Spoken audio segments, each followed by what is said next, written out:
Has David Tepper finally taken a step back and allowed people to do their jobs? I'll answer that question among other listener questions on this weekly Friday mailbag edition of Locked On Panthers.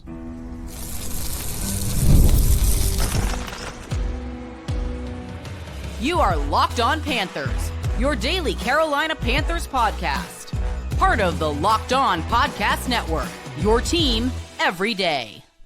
Welcome into another edition of the Locked On Panthers podcast, the part of the Locked On Podcast Network. I'm your host, as always, Julian Council, talking Carolina Panthers with you every Monday, Wednesday, and Friday as we are in off-season mode here on the show. Either way, our motto still is your team every day. Thanks for watching the show right here on YouTube and listening wherever you listen to your favorite podcast. And be sure to follow me, Julian Council, over on Twitter and Blue Sky at Julian Council. Why? Because on Fridays like today, I answer your weekly Friday mailbag questions here on the show. And understand this, next Friday will be the last Friday for a long time that I'm answering mailbag questions, as mailbag will go on hiatus for a couple of weeks as we do our season preview, looking at every position group throughout the rest of June and July leading up to training camp. So either at me or DM me, or at me over on Blue Sky to get those questions in for next week's edition of the show, because it's going to be a long time until you can ask me a question on a Friday or on a Wednesday. Always feel free to DM me because I'll always try to answer your questions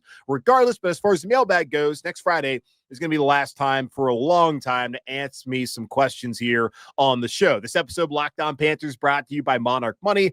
Take control of your finances with Monarch Money. Use code LOCKEDONNFL at monarchmoney.com for 50% off your first year. Back again on the weekly Friday mailbag here on Locked On Panthers, reacting to week 2 of OTAs, getting prepared for mandatory minicamp next week. Going to be going on Tuesday, Wednesday, and maybe Thursday, but probably just Tuesday and Wednesday. Then they'll have a 6-week break, and then we'll be back for training camp here in Charlotte ahead of the 2025 regular season.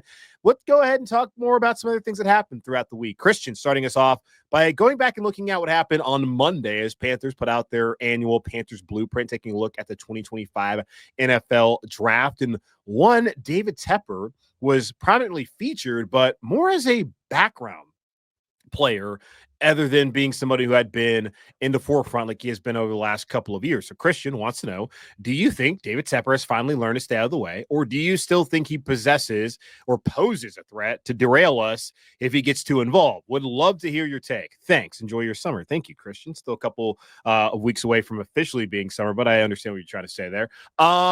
Yeah, maybe David Tepper's finally learned. Certainly, it has not yielded into wins for Carolina, so we'll have to wait and see until they start winning some games. But I guess you can go back to last year when the decision was made by Dave Canales to bench Bryce Young. I was of the opinion that, okay, well, clearly this is David Tepper saying, this guy's terrible. I'm done with this. We're moving on. We're pulling the plug after one season in 2 games. Apparently, that was not the case. It was actually Dave Canales who looked at the tape and looked at the locker room and realized he could not look at anybody with a serious face and say that Bryce Young was giving them the best opportunity to win games at the quarterback position. So he made a decision to sit Bryce Young down, and it ended up being a great decision for Carolina. Now, let's also understand that it wasn't until Andy Dalton got in a car wreck where he decided, let's put Bryce Young in there. We have no idea when Bryce would have gone in. In all likelihood, he would have, because the Panthers were sitting at 1-7 when he came back into the fold. So something needed to happen as far as getting him an opportunity yet again to show that he could be the franchise quarterback here in Carolina. So we all saw how things played out the last half of the season. Bryce looked great. Bryce is now the surefire starter again this year, and the hope is everything will work out for him long term. But that was a Dave Canales decision and not a David Tepper decision. And that does kind of show you that David Tepper was willing to sit back and let people do their jobs. Because when you're an owner and you were pretty involved in the decision to take Bryce Young number 1 overall in the draft a couple of years ago, and that you and your wife fell in love with Bryce as he went through his weekly routine there in Tuscaloosa. And that was a big deciding factor, among other things, to why he became the pick for Carolina, and that CJ Stroud was not the pick, that Anthony Richardson was not the pick, that it was Bryce instead. The owner really liked him, and the owner would have to be willing to make a change and be open to a coach deciding that in order for that to happen. So as we know, it did happen. And in looking at that video on Monday as it pertains to Tepper. Like, yes, he was in the war room. Clearly, he is someone that they respect, as you're going to have to, as he's your boss, but he's been a traitor. And it was Brant Tillis had brought this up in the video, how David Tepper has experience trading and all that kind of stuff. So he's somebody you can bounce ideas off of, and just, go through your process and get an understanding of how, he did things and how it may pertain to the NFL draft. So I do see his value in that way. But it was nice that it was more so they were asking him questions more than it was David asking them questions, being like, hey, are you doing the right thing? And he owns the team. He's going to be involved. It's a good thing for the owner to be involved now to a certain extent. Like, you don't want necessarily an owner who doesn't care at all. You want to have an owner who's present, and he's been present. The only problem has been he's been more of an active participant than someone who's been present there and is aware of what's going on. And that was really, I think, the issue, that he was really involved to a certain extent to where it wasn't beneficial. And we've seen the issues that he's had as far as what happened in Jacksonville, putting the drink on the fan, to, I guess, going to Dilworth Neighborhood Grill forever. However you look at that, I mean, I don't think that is necessarily in the wrong, because, D&G, they're not the best people either. But either way, we'll see how things play out. But it does look like Dan Morgan, Brant Tillis, Dave Canales have more freedom to do their jobs than guys who have been here in the past. So I'll say that about the situation with David Tepper. Going over to Sean. Actually, give me a sec. All right, Sean saying, if we continue to trend in the right direction and increase our win total enough that we're competitive enough for a playoff spot, that could mean the Panthers are on the brink of losing some of their coaching staff or even higher level management due to them accepting bigger roles with another team. I feel like our situation is a little different because Brad Idzik doesn't handle play calling and Jero Vero hasn't been stellar as DC. I know that can change quickly, though, if we compete at a higher level this year and have a top 10 offense or defense. Out of our coaching staff and management / operation staff, who do you think would get the first opportunity to accept a larger role of a different team if we compete for a playoff spot this year? Well, I think you're kind of jumping the shark here a little bit, Sean. I mean, they won 5 games last year in the first year of Dave Canales. As you mentioned, Jero Vero, that defense has been hellacious. So he didn't get interviews this past year because of how bad the defense was. I don't think that he's somebody who I necessarily say is on the path to being a head coach at this point in time, because that would be the natural transition for a Jero Vero. Like, the defense would have to take a big step forward. And then you have to wonder what happens with the contract situation. Does he get a new deal? Do they let him walk after the season? Like, that is something to consider as well. As far as Brad Idzik goes, yeah, we've seen in the past where even if you're not a play caller, that they'll hire you. I look at Matt Nagy, who was down there in Kansas City. He wasn't calling plays. It was Andy Reid. He got a job. Then with Eric Bieniemy, he wasn't calling plays. He never got an opportunity. And he got an opportunity eventually to be a play caller out there in Washington and was only there for a year. Then I think last year's at UCLA. I don't even know where he's at right now. I think he's back in the NFL somewhere as like just a running backs coach, whatever it may be. So, yeah, it depends on if they win. Like, I don't think that they're going to, like, I don't know, like, it would have to really, they have to go to the Super Bowl and understand Ohio State won national championship and all that. Jayla's getting divorced. Panthers starting with the Jags and that whole link towards them being a Super Bowl participant.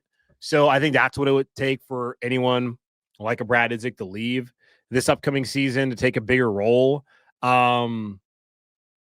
Yeah, like, I don't really have a name right now because I just think it's too early.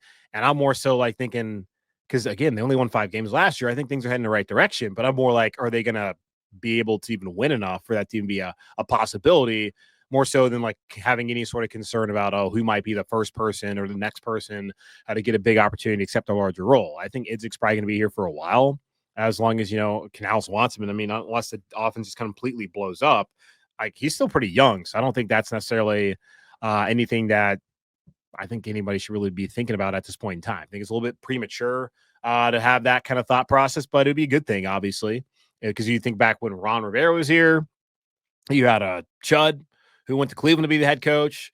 Of course, you saw with Sean McDermott went to Buffalo. Steve Wilkes went to Arizona. Like, that's a healthy organization. So if they get to that point where you're losing coordinator after coordinator, And even if it's on the defensive offensive side of the ball, it's a good thing because it means your team's having success. It means that teams in the NFL want to be a part of that. But right now, I don't think that that's anything that should be top of mind as far as things go right now in Carolina. All right, it's a quick pause. Come back here and I'll answer more of your weekly Friday mailbag questions here on Locked On Panthers. Ever check your bank account and wonder, where did all my money go? Between dining out, online shopping, and entertainment, it's easy to lose track. That's where Monarch Money comes in, your personal CFO, giving you full visibility and control over your finances. Monarch Money isn't just a budgeting app. It's a complete financial command center. You can track all your accounts, investments, and spending in one place, so you stop just managing your money and start building wealth. Take control of your finances with Monarch Money. Use code LOCKEDONNFL at monarchmoney.com for 50% off your first year. That's monarchmoney.com, code Locked On NFL for half off your first year. Right back here on Locked On Panthers, answering your weekly Friday mailbag questions here on the show. Now over to Dustin, who's asking, and speaking of potential changes as far as coaching staff goes, Sean's wondering if people are going to get hired to a bigger job, and that's all dependent upon Carolina winning games, which they have not done so far into Dave Canales' tenure. Only been one season, so still plenty of time to turn things around. And I mean, not even really turn it around, but to get things headed in an even more positive direction, building off of the last 9 weeks of last season, but a little premature, in my opinion, to even be worried or even discuss someone potentially leaving, other than if someone's leaving because of poor performance, which has been the issue on the defensive side of the ball. And I know plenty of you are not happy about Xavier coming back to Carolina. I have given my reasons to why he is here. I've given my case even for against him coming back to Carolina, but he's here. And, well, it's really not that surprising if you paid attention to what Dave Canales was saying all throughout last year. When asked about Xavier, kept saying he liked the scheme. It wasn't the player, it wasn't the scheme. So clearly it was the players that were not up to snuff last year. But Dustin asking, if the defense doesn't work out this year and the Panthers cut ties with Xavier, do you see the Panthers staying at a 3-4 or trying to go back to a run-stuffing 4-3? Yeah, this would be something certainly to monitor if that happens. Right now, with the talent they have on the roster, or just the body types, really, they're built to run a 3-4 system. They would have to probably make a couple changes defensive line-wise, because you look at the edge rushers, you got some guys who are maybe not necessarily big enough to be able to play that hand-in-the-dirt defensive end. So, like Clowney, when he was here, that was a guy who could do it. I don't know about Pat Jones or certainly about DJ Wonnum being able to play that spot. So they're more, it seems like 3-4 kind of guys. So you would have to go out and then you just drafted McMillan and Scorton also to play in this kind of scheme. So it would take a little bit to not a little bit. I mean, you would have to change what your roster looks like in order to get to that 4-3. And we did see kind of when they had shifted from a 4-3 to 3-4 back when Ron was still here in 2019, the different kind of guys they brought in and just, the adjustment it took. And there would be probably a similar adjustment if they tried to go to a 4-3. I think right now, just based off what Dave Canales said about liking the scheme, that they're going to stay at a 3-4, whether Ajero is the play caller or not. And you go back to Seattle, Pete Carroll ran kind of a hybrid 3-4, 4-3 scheme. And that's kind of how every defensive coordinator is going to be nowadays. But I would think that they would like to stick there just based off of they've been drafting to that scheme. And they're thinking, and they're not even really worried about just the present, but that would be what they think these guys probably fit in. You're going to want to run a scheme that fits your personnel.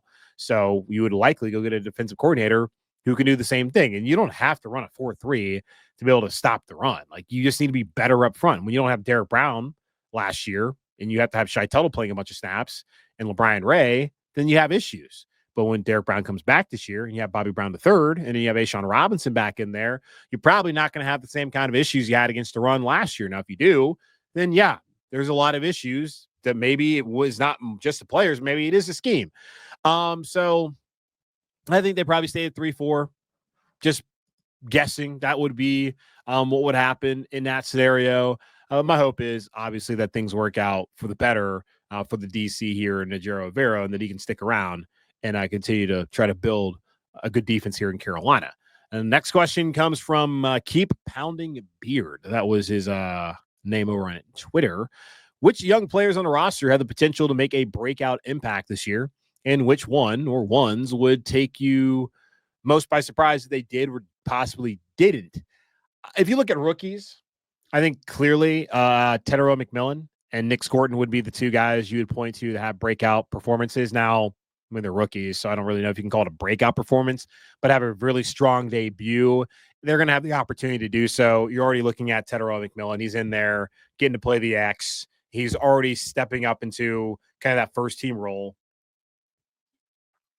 Excuse me, where they want him to be maybe the number one down. I mean, he's going to be the number one down the road, but he's already stepping in that X slot, that X spot. So that's good. That's good to see so far. Nick Scorton, he's getting an opportunity as well. You know, Clowney's no longer here. You got Pat Jones and DJ Wonnum ahead of him. You go back to look at the Panthers blueprint video. Jared Vero's talking about him. He's a guy who they felt like, you know, he would start probably day one behind Pat Jones second, but then he could eventually be a guy who could be a starter for them. And I do think that he has a talent level to do that.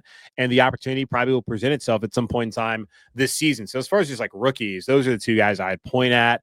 Second year guys, this is likely what you're looking at as far as like the true breakout performances.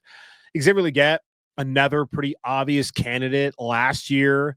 Pretty good argument you can make that Jalen Coker was a better player than him. And I know XL had his issues as far as with the injuries, with the hamstring limiting him time this time last year, having the foot injury that apparently was a bothersome all season long. Of course, the drops, all of that, the risks. So, yeah, I thought he was still solid for them. Would I have liked to see more? Sure. But like, did I expect to see more? Not necessarily. Y'all know how my feelings are when they took him. I didn't really see him being a number one kind of guy. I didn't really love that they took him in the first round and placed that expectation upon him. But that's what comes of being drafted as highly as he was. Now, a little bit different than with T-Mac and how high he was drafted, where there really should be number one receiver expectations for him. But I think now with T-Mac coming in, with Adam Thielen, and then what Dave Canales said the other day about, or even I think it was like actually last week about Xavier Legette, how, you know, he's just playing a lot faster. He understands the scheme more. He's just more comfortable in this offense. With that, you would expect a guy to take a next step. So I would look at him as being someone who would have a breakout impact this season. And honestly, would be surprised if he does not take a pretty good step forward this upcoming season. Shaw Smith-Wade is another one who maybe you're not thinking about, but he started at the end of last season at that nickel position. And he did, I think, last week had some nice plays. I think Dave pointed him out. And he's someone who's going to start again at nickel, and he's going to get a lot of opportunities. So I would think that with JC out there, Mike Jackson, that he's another person to look at in that cornerback room who can make a pretty significant impact. So he would be the other person I'd be looking at. As far as surprises, I would really be surprised if Jatavion Sanders didn't have a breakout year. He was starting to have that breakout towards the end of last season. If we could say like an in-season rookie year breakout, then he gets injured in that Kansas City game. And based off of what Canal was saying about him, and the fact that Tommy Tremble, we're not quite sure when Tommy's going to be back healthy. You have Mitchell Evans coming in as a rookie. I would really be surprised if JT does not have kind of that breakout this year, because I do think he's really talented. He fits well into this offense, what they could want to do with him as pass catching tight end. That one would surprise me if it doesn't work out. And then the one that would not necessarily surprise me, I guess, is Trevin Wallace. And I'm not trying to say that Trevin Wallace isn't a good player. I just think that maybe he's being a little overvalued and overrated by the fan base at this point in time. He came in last year, was pretty solid. Like, wasn't like great. Was good at times, but it wasn't like he came in and was like, oh yeah, this guy very clearly, this is going to be the dude for like the next decade at linebacker. I would not say that. So if he's not able to necessarily make the kind of leap this upcoming season that a lot of people kind of think he's going to make, it wouldn't surprise me. Like Josie Jewell, if he's healthy enough, he thinks he's probably going to be the best linebacker on this team. And in Roseboom, still kind of TBD on far as what his role is going to be. But that would be the one where I wouldn't be like that surprised if he doesn't like kind of take a next big step this upcoming year. Not to say that he can't in the years to come solidify that role and be a really solid starter for them, or a really good starter for them. I just think that maybe people are a little bit too high on him at this point in time. All right, take a quick pause, come back and answer the rest of your weekly Friday Mailbag questions right here on Locked On Panthers.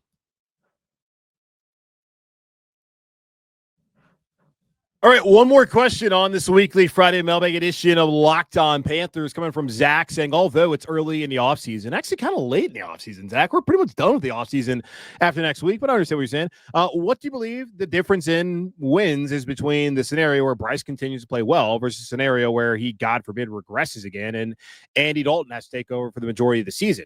Oh, well, I think it's pretty significant. I do recall last year telling y'all when everyone was screaming and yelling about got to bench Bryce Young, put in Andy Dalton, that would do nothing for the organization because Andy Dalton is not going to be a future for the organization and that they would not be winning games if the defense continued to play as poorly as he did against New Orleans and against San Diego or LA, the Chargers, whatever. You do remember they did not get off the field at all against New Orleans, right? And they could not stop the Chargers, right? So they did play well in that Raiders game. Everybody played well. The Raiders sucked, though, last year, as we saw, with their quarterback play wasn't good. And then the Bengals game, they couldn't really get stops, didn't get stops the rest of the time either. Like the defense, as we know, is the worst defense in the history of the NFL scoring-wise, and the history of the Panthers organization, certainly by far the worst defense. So bringing in Andy Dalton wasn't doing anything for them. And in the games that they played last year, they were 1-4. And in the games that Andy Dalton started last year, or in his 2 years in Carolina, they're 1-5. And QB wins is not a stat, but understand, like, it's a team game. And when they had Andy going in there, the one game he played really well, 300-plus yards, 3 touchdowns, they won. The defense also played well, but also the offense was really good that day. And the other games where he was okay against Cincinnati, was all right against Atlanta until that interception, then was bad against Chicago, bad against Washington. Like, they got blown out, man. So, no, I think it's pretty significant if Bryce keeps playing the way he played last season, and he's not going to play like he played week 8 or week 18. Like I told you, like with Andy, he ain't going to play like that every week against, like he did against Las Vegas. If he played like that, he'd be the MVP of the league and come back play of the year. That was not going to happen. And we saw it did not happen with Bryce. If he plays like he played in week 18, like, yeah, he's going to be the MVP of the league.